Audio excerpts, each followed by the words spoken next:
All right, good morning. Today I'm out here with the Greater Dunnellon Historical Society, and we are setting up at Cracker Days in Rainbow Springs.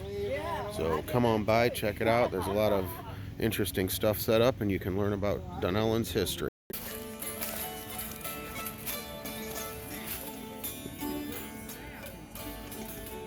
This is at Dunnellon Cracker Days in Rainbow Springs State Park.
Florida cracker? The Florida cracker? And the thing you have to remember is for it to make that sound, the end of that whip breaks the sound. Isn't that amazing? That's what that's. Yeah, it was beautiful. Yeah, that's the monorail there. They had it made designed so that it was like giant leaves.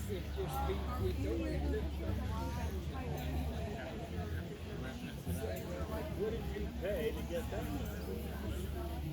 When the park closed, from what we understand, somebody came in and bought the whole entire monorail system. They came in and took everything.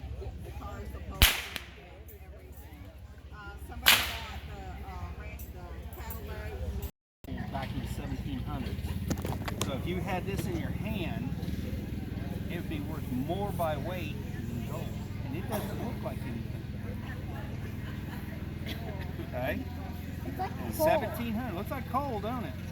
Looks like That's chalk. my dog's name. Coal. Coal, that's your dog's Black. name. Okay, because he's black as coal. Well, that's blue looking, isn't it? Now, what would you do with a blue rock? Yeah, throw it, yeah. But if it was worth as much money as gold, why would you throw it? You don't know. What they did with this, I'd keep it and save it. they made this here in Florida. They made it right over by the beach, and they did it with slave labor, and they did it in the plantation. This is called indigo dye. This is what dyed your clothes blue like this. That was the only source of a permanent, good Like this. color, blue. And actually, Levi jeans were dyed with it till 1955, and they replaced it with a synthetic dye. So now you can say you held something worth more than gold at one time, and it was just to make you look better. It made my hand You blue. make your hand blue. Okay? This is a little bead, and that's my tobacco pouch, but I don't smoke anymore. So. Y'all believe that there's right and left-handed forks? No. No? Yes? Yes? No. So if I prove you wrong, what are you going to say? I said no. Okay. I said I did. I don't. You don't have a three-pronged fork, do you? Your fork's probably four-pronged like this, okay? Back in the day, when three prongs were popular, and even two-pronged forks were popular, which was 1500s to 1700 was this. Basically 1700 to 1865, three-prong was popular. The first thing you got as a kid, when you were responsible and you didn't lose stuff, because these things were expensive back then because they had to be made by a blacksmith. You got a knife, fork, spoon, a plate, and a cup, and it went in your haversack. And you carried it inside a little bundle like this. And you had your cup and your plate in there, but you had your knife, fork, spoon, okay? You might even have your toothbrush, if you were lucky enough to have a toothbrush. And if you went to school, they fed you at school. You had to take your plate out, they fed you, you had to wash your plate, you had to put it back up. They didn't keep dishes in the school. If you went to work with your mom or your dad or somebody, they fed you where you're working at, you took your plate out and you did that. When you got home and your mama fed you, you took your plate out and you used it and washed it and put it back up. So you got this whenever you were responsible, and you kept that fork until you either lost it or you wore it out. If you're right-handed, or let's go to left-handed because I see my left-hand fork. Okay, well left-handed, see that tine right there? See how short it is and see how thin it is? That was owned, no, that's a right-hand fork. Okay, I apologize. Because this would go down on the plate, and this is how they'd stick all their meat, and they would scrape their plate like this. So this tine wears quicker and shorter because it was owned by a right-handed person. Because everybody kept their stuff all the way up to Civil War, and then in the Civil War, when the four-prong come out, and then everybody shared silverware. You can even see this fork here. See how thin the tine is and see how short it is? That was a right-handed person. Scrape the plate, and that's how fast it wore. Can you imagine how long you had to own something like that to make it wear like that? That means you owned it for like 6, 10, 15 years. See if I can find a left-handed fork. Here's a left-handed fork. See how that tine is short? That's from a left-handed person who owned it. Now you can go into an antique store with this trivial bit of information I gave you, and you ask the antique store owner, say, "You got any granny forks?" And they say, "Yeah, I'll show you." And you go over there and look. If you remember what I taught you, you can look down in those forks and you can find one that's got a tine that's shorter on one side, and if you remember what it is, you can tell that antique dealer, say, "Hand me that left-handed fork." Okay, and if he reaches down there and gets that fork, hands it to you, he's a smart antique dealer because he knows his merchandise. If he looks at you like you shot him in the gut or you punched him in the nose and he's got a stupid look on him, guess what? You can make him smarter because you can tell him why they're right-handed and left-handed. See? And then he'll go, that's cool, I didn't know that. I didn't know there was a right-handed or a left-handed fork. But it's true, because it was owned by a right hand or a left hand person. Nope, don't have that. Most of the time we're throwing them away. They're plastic. Sandpaper? No, it ain't sandpaper. It's not paper. It's actually my old clothes. When my old clothes got really ragged, here, I'll let you hold that. When my clothes got ragged, now I want you to get me a piece of that out of it. Okay? Get one little piece. Because this is my fire starting kit. You hold it for me for a second.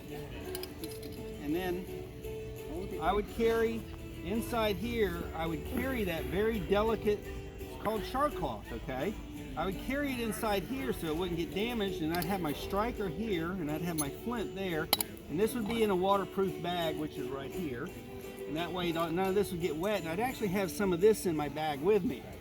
So when I got somewhere and I decided I was going to be spending the night and I needed to make me a fire so I could cook, and so I'd have light, and if it was cold like it was last night, I'd have some warmth. I'd take this out, because this makes a spark. This is called a striker. Guys, that spark, all right, it only lives a little second, doesn't it? But that spark's 1,500 degrees, okay? Now you got to catch a spark, and that's the job of this. No, don't get scared. And this here catches the spark, because this is all my old clothes, and when they're used for rags, they get really nasty. And I rip them up or cut them up into squares, and I put them in this box, and I put them on the fire, and that fire heats them up. It's called destructive distillation, where heat is used to purify fuel. And so the air can't get to it, so it doesn't burn up, so it chars. Now what happens is the temperature only has to be 500 degrees to make me an ember. So now I put this up on my piece of flint and I try to find me a sharp edge. And then I'm going to try to catch me a spark. So let's see how fast I can catch a spark. You ain't got to get back. It's only going to go that far. Okay?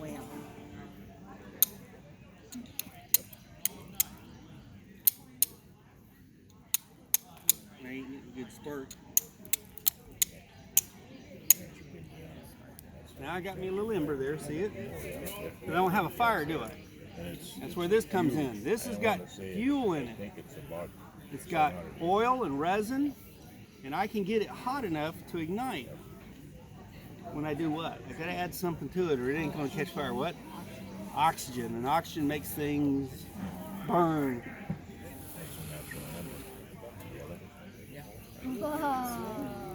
Okay? So now I got my flame, so now I can take kindling and then bigger wood, and I can make me a fire to cook on. I can use it over again. So, You just gotta find the clock. that's it. So out of all this stuff, guess what? Striker, flint, my little metal can to carry it in, my char cloth. What do you think's the most important thing about making a fire? Wood?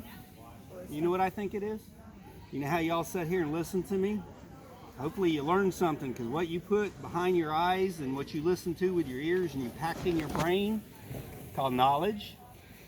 And if you know how to do it, you can do it. If you don't know how to do it, this don't mean nothing to you. Pretty cool, ain't it? And guess what? You can pack all that knowledge in that brain and it doesn't weigh anymore. It doesn't get any bigger. But you can carry so much knowledge in there, you can do all kinds of things the rest of your life.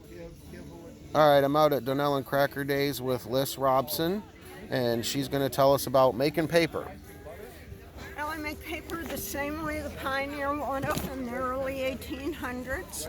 Her chore for her community would be to supply the school with writing material. So she would make notebooks for each child.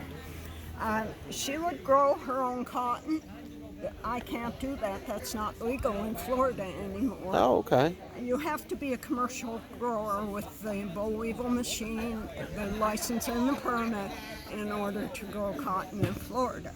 But she would grow her own cotton. She would clean it down to a clean stage, and that would be put in a kettle and put in a fire pit in the back 40. The children would stir that every day. It would probably take 2 weeks to break it down to a finer consistency. That 2-week period I can do in a crock pot in 24 hours. Wow. Once it's this consistency, she would use the 2-wire brushes to card it down to a pulp stage. That would take a week. I can do that in 15 minutes in a blender. Now, I color my paper. She wouldn't, because the children have to write on it. I color my paper. Every color I use is from nature. Okay. The sunflower, the jasmine flower, the rosemary do yellow. Stinging nettle, that's green. Beigey pink is avocado pits. There's no limit to the number of colors. It's just a matter of experimenting. She would pull her sheet of paper exactly like I am. She would stack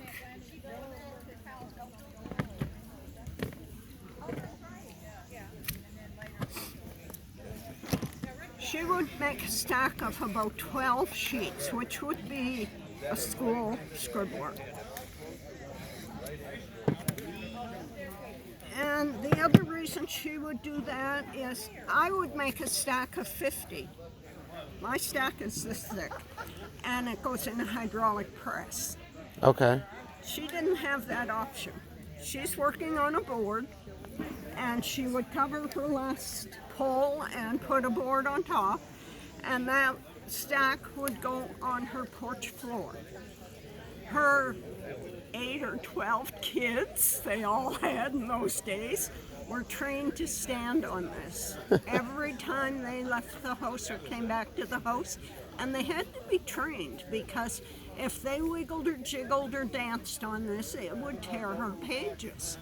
And this is already a month's work for this poor woman. Wow. She isn't going to be about destroyed because a kid can't do his job. So the children are trained, but when my 12,000 pounds of hydraulic press come down, I know my paper's bound. I don't have to figure it out or think about it. She didn't have that kind of weight on this, so she doesn't know. So with training, with experience, she's learned if she can pick this top sheet of fabric up and squeeze it and nothing comes out, then her paper would be bound. Oh, wow. If she gets moisture, it goes back on the floor. I could pick this up right now. We know this isn't bound. There was no pressure ever put on it. I could hang it and dry it, and it would look just like a pressed piece of paper. But when I went to take it off the fabric, it would crumble. Oh, Because okay. it's not bound. Once it's bound, it takes itself off the fabric, Okay. and it is strong, and really the only way you can tear that is to wet it. Cool. So what I do that's different from her is I put herb seeds in here. I am doing a craft. She wouldn't waste an herb seed. She would grow it as a crop and trade it with her neighbors for vegetables that she doesn't grow herself, or pieces of fabric or whatever she needed. But I'm doing a craft, so I put my herb seed right in here. And my paper that I use to make my cards with all have seed in. Oh, wow. So when you send that to your friend, they can plant it. Oh, cool. I plant 10 days before every show, so this is 11 days old. And I lay it on top. The rule with planting a seed is you never plant it deeper than the size of the seed. Okay.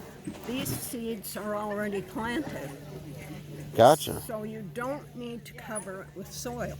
Cool. If you do, some people have to. If you do, it'll just take longer for them to germinate. But I cover it into making a little greenhouse out of it. And the first sign of growth, which usually is 5 days, the cover comes off. Then I just keep it moist. Now this is 11 days, and a lot of herbs don't germinate for 15. Okay. So there will still be more growth Gotcha. in this packet. Cool. So she would use the remainder after she pulled all her school book. She would lay her 12 sheets in a stack. Her boys would punch a hole with a square nail, is what they would have had, and they would string it with probably wisteria vine or hemp or some other vine they may be growing. And with the leftovers, her boys would carve her some molds, and this is ceramic. I can't find a wood mold. I would love to get one, but she would make gifts and ornaments for her Christmas tree. And, Wow. and for trade or whatever she needed to do with it. Cool. And then you sell your cards that you make here? And I sell my cards, and when you send them to your friend, they have a little garden. Wow. So it's a dual purpose. You get a card and you get to recycle it again. That's true. And these cards are $2 each. Yes. Nice. Well, that's very interesting. And again, let's get this card out here. If you're interested in these, feel free to give her a call or contact her. Well, thank you much for your time. I do appreciate it. Thank you.